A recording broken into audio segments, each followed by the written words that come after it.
Hello, Talent Connect. Good afternoon. Hope everyone's excited to be here. I'm excited to be here. My name is Maggie Adams. I am a product marketer here at LinkedIn. And I'm excited to be here to learn how to crack the code on internal mobility. So with that, I would like to introduce our speakers today.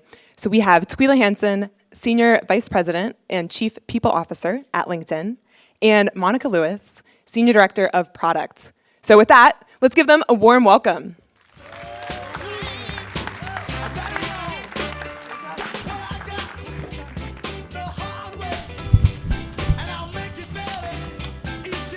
Awesome. Thank you, Maggie. Thank you all for being here today. I'm so excited to get to explore internal mobility with you, Twila, and with all of you. It's a topic near and dear to my heart. I absolutely would not be here today if it weren't for an internal mobility opportunity at LinkedIn that I was able to take advantage of many moons ago. But maybe just to set the stage, set the fireside chat stage, Twila, what does internal mobility mean to you? Yeah, and thank you for starting there, because I do think it means different things for different people. But I think at the largest, highest level, it's about how are you empowering and facilitating movement within your organization. And that could mean, promotions, lateral moves, taking some time off, for maybe part-time work, and also working with your, both your L&D teams and your talent acquisition teams in order to have healthy movement within an organization. Yeah, and thinking about it, it's not a new concept, internal mobility, but I do sense that it's more top of mind now than in other, stages. I'm curious, what do you think is behind that? Why is it so top of mind for leaders such as yourself and others here today? Yeah, it's a good call out, because if you think about, like the Industrial Revolution and manufacturing, I think back then there was internal mobility, and it was just this lockstep thing that happened, right? Like, I'm going to be in an organization for so many years, and then I'm going to move to this, and you didn't have to think about it. It was just this system that happened within an organization. So I think, years ago, decades ago, internal mobility happened in a very orchestrated way within organizations. And then something happened where it's like, okay, like there was more freedom of movement between jobs. And so some organizations continue to invest in it, others didn't. Today you see, depending on which sector you're looking at, like in the legal sector, which I'm familiar with in law firms, there is definitely a career progression to partnership.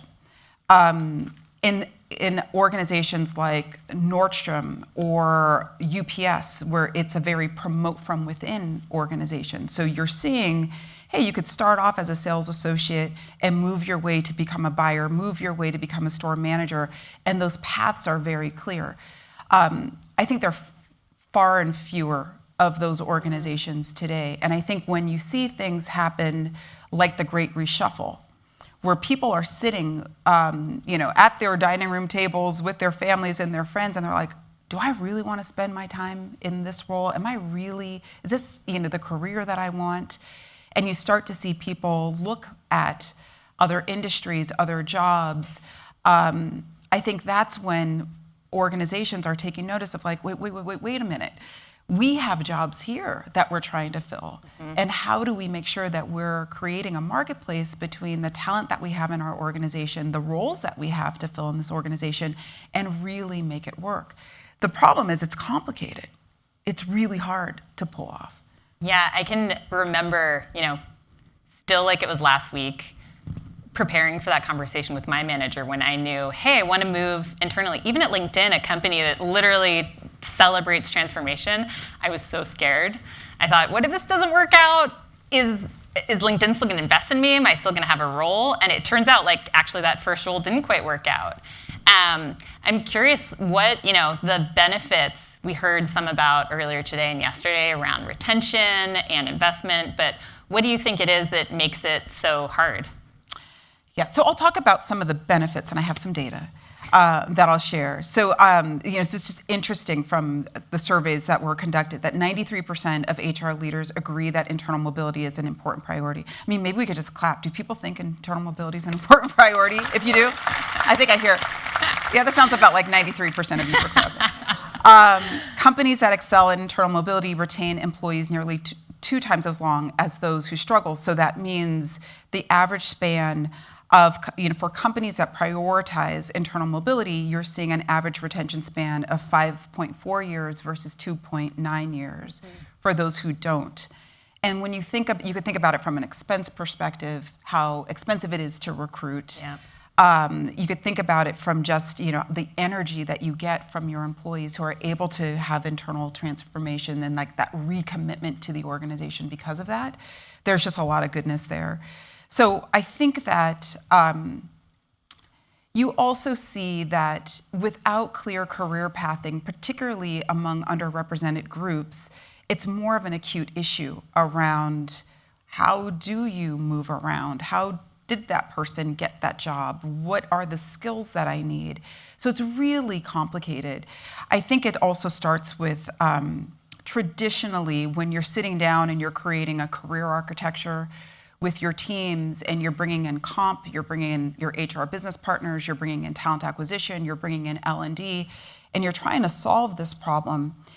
Typically you use an external consultant to help you start to, okay, how do we start to wrap our arms around this and start to piece it together? And you need all of those parties at the table in order to have the conversation. I'd also say you should bring in your diversity team to talk about it as well. The traditional way of doing it is that you will start to conduct interviews and you get your job profiles for every single role. The problem, though, in today's day and age, which is different than the Industrial Revolution, those skills and those job profiles are rapidly changing. So sometimes it could take up to 18 months to do it for a pretty robust organization, and the time that you're done, you kind of have to start it all over again because roles have changed, skills have changed. So you're constantly trying to skate to the hockey puck. So it just makes it really expensive and difficult to just stay, really relevant with your job profiles. The other issue I think, like with job profiles, is, you could look at the job profile for a chief people officer, but that only shows a little bit of who I am and the skills that I have. I used to be an attorney, so there's like, okay, I have some labor negotiation skills, I have some litigation skills, but if you just looked at my job profile within an organization, you won't get all of that. And so the organization's missing out on the richness of the talent and what people are bringing to the table every day that you may not see. So it makes it really hard to just wrap your arms around it and make it happen. And you kind of need everybody at the table working on this to get you to a place where then you could sustain it and keep it updated. Yeah, and I imagine there's also a cultural piece to it. I can think on the flip side, myself as a hiring manager, we've been able to bring in talent from other organizations I'm on the product team at LinkedIn, as well as folks from other units, and they've really added this extra dimension of knowing how to navigate, but then I'm a little embarrassed to share, Twila, as a hiring manager, I'm also like, oh no, my team is amazing. I've invested so much in them.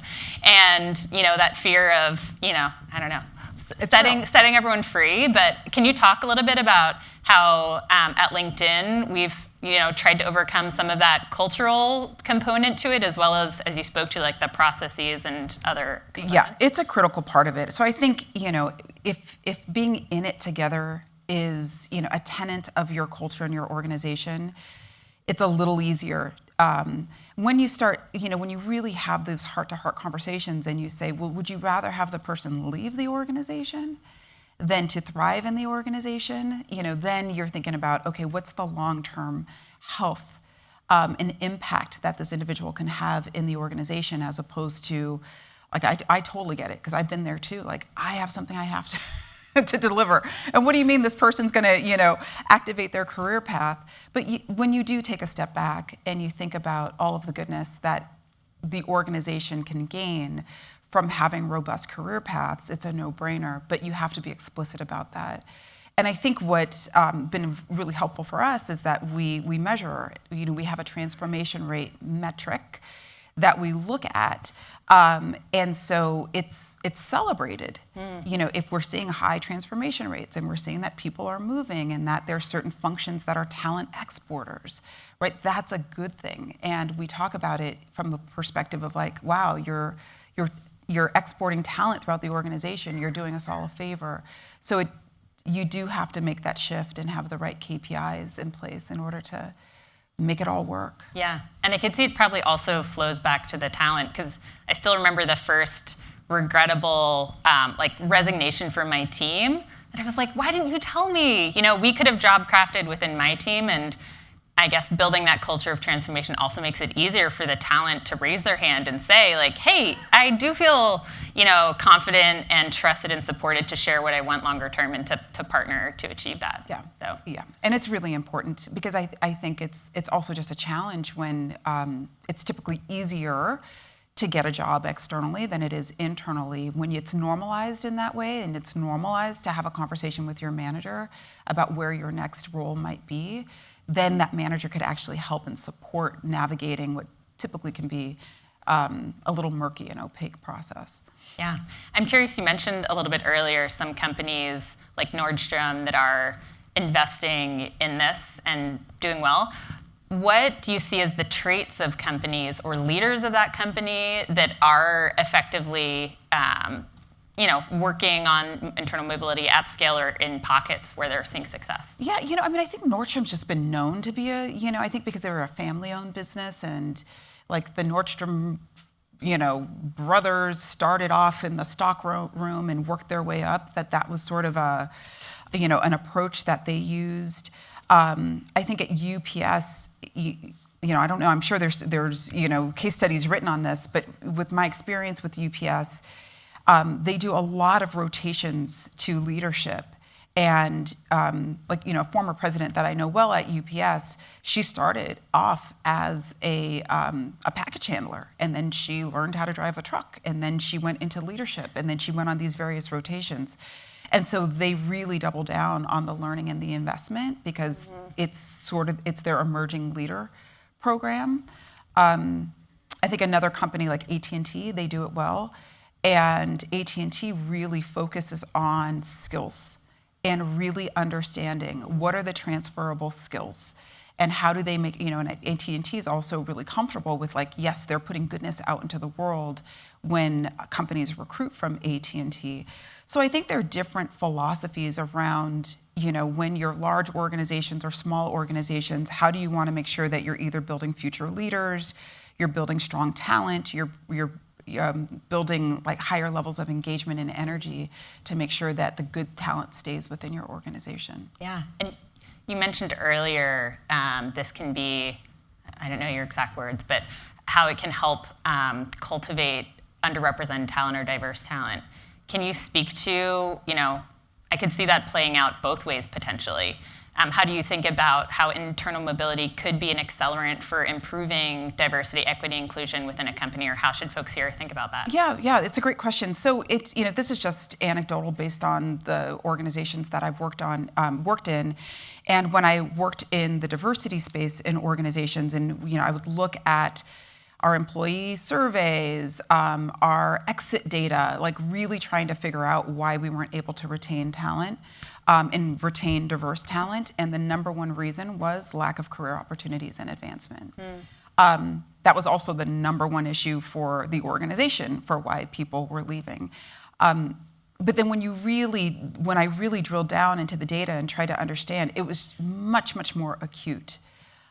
Given that there was a lack of networking, a lack of understanding what jobs were available, a lack of understanding like how do I have the conversation with my manager? It's easier for me just to not have the conversation with my manager and give my manager a 2 weeks notice, as opposed to saying like, hey, I think I'm ready for my next role, help me out.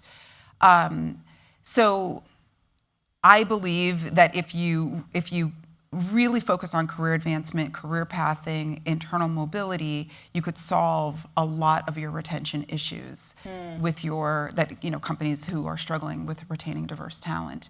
you could really double down on ensuring that they see that there's job 2 and job 3, possibly job 4 within the organization, and that keeps them engaged, keeps them working on their skills and looking for those experiences so that they're increasing their readiness for those roles. I'm curious, do you think of like employee resource groups as being part of a broader talent mobility strategy? 100%. I think you start with testing out your experience, your experiments, career paths, when you're working on core skills for certain roles, start using your ERGs to get that feedback and to ensure that it resonates. Yeah. Curious, like going on the flip side, Twila, have you made or seen others make mistakes when it comes to internal mobility? Like take us back to some scenario, some time, and what happened, what was the learning or takeaway from that? Yeah, I mean, so in a previous organization that I worked in where we embarked upon the career architecture work, I think a big mistake is trying to do it all, trying to look at all of your job families and all of your roles and like trying to go after it as opposed to figuring out like your like where you want to focus. And so my previous organization, we, after several attempts of like failing and trying to pull this all together, decided that it made our most sense to focus on our technology roles, because those were the ones who were high in demand, difficult to fill, but also rapidly changing. And then once we were able to do that and get some momentum and understand how it was working, then you could start looking across. I think the other watch out is you have to bring the compensation team into the conversations earlier, as early as possible, and make sure that any work that you're doing is leveled against your salary surveys. What you don't want to happen is 12 months in, realizing that you have created descriptions for your roles that don't match the market. And that could create a lot of problems. So first and foremost, like I learned the hard way on that.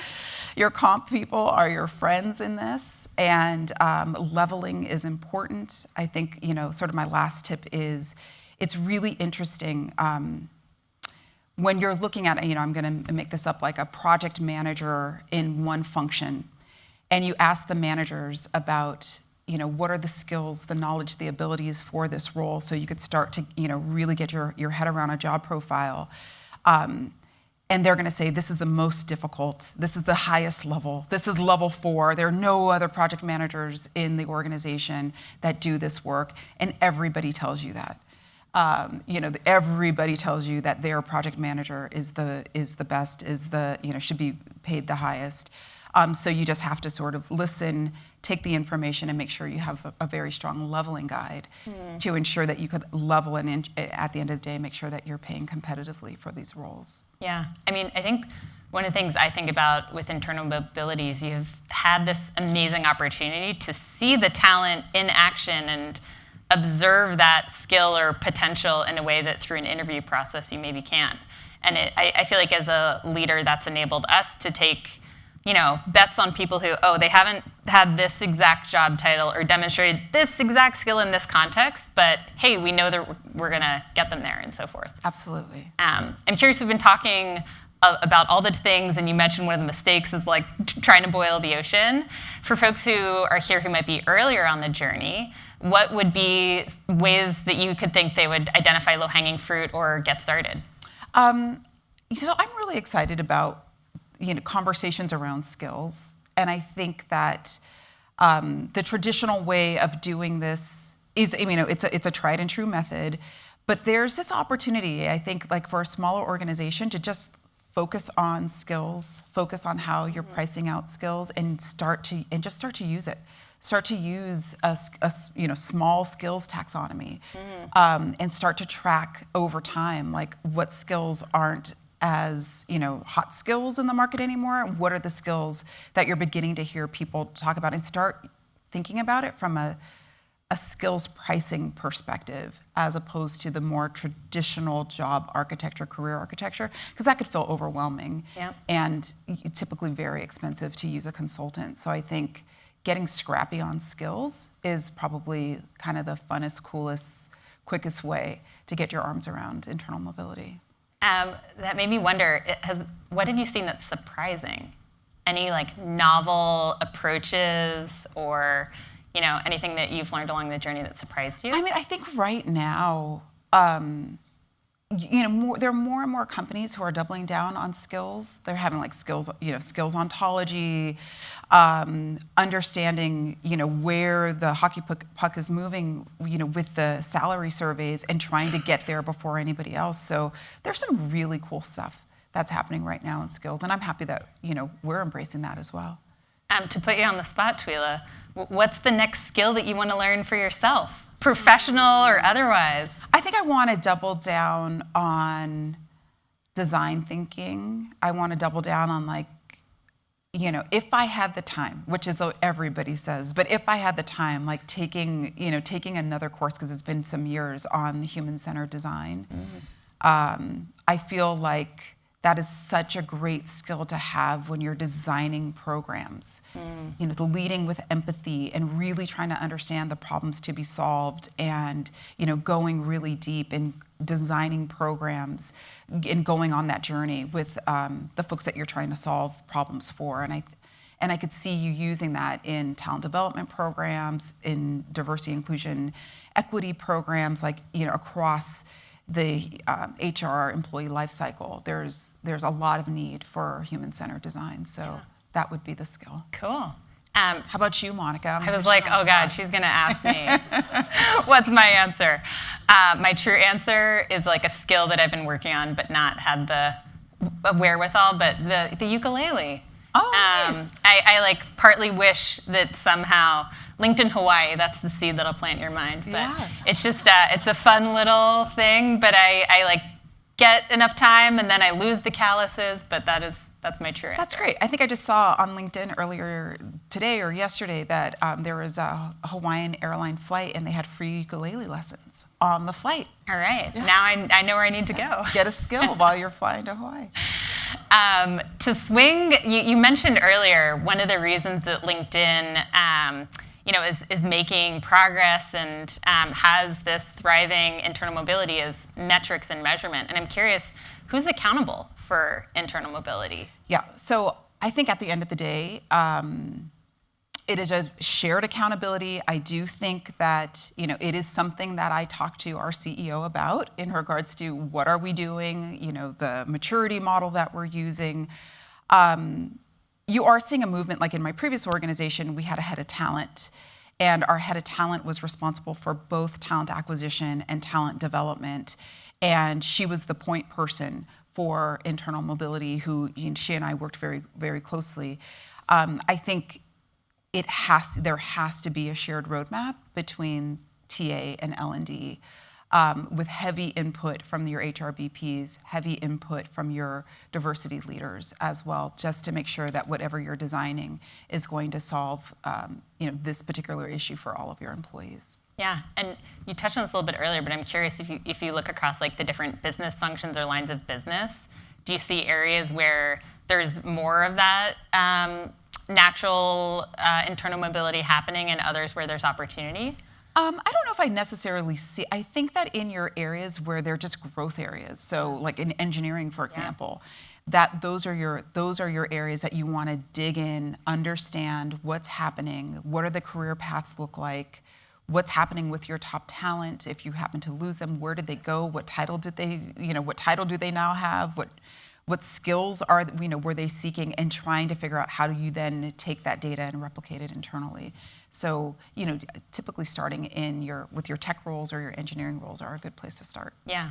Is it generally the areas where you're just seeing the most need or challenge hiring, or is it that is sort of a consistent area where there's investment? I think it's need and challenge hiring, because if you could solve that with internal talent, there's just a lot of potential that you could unlock. Yeah, cool.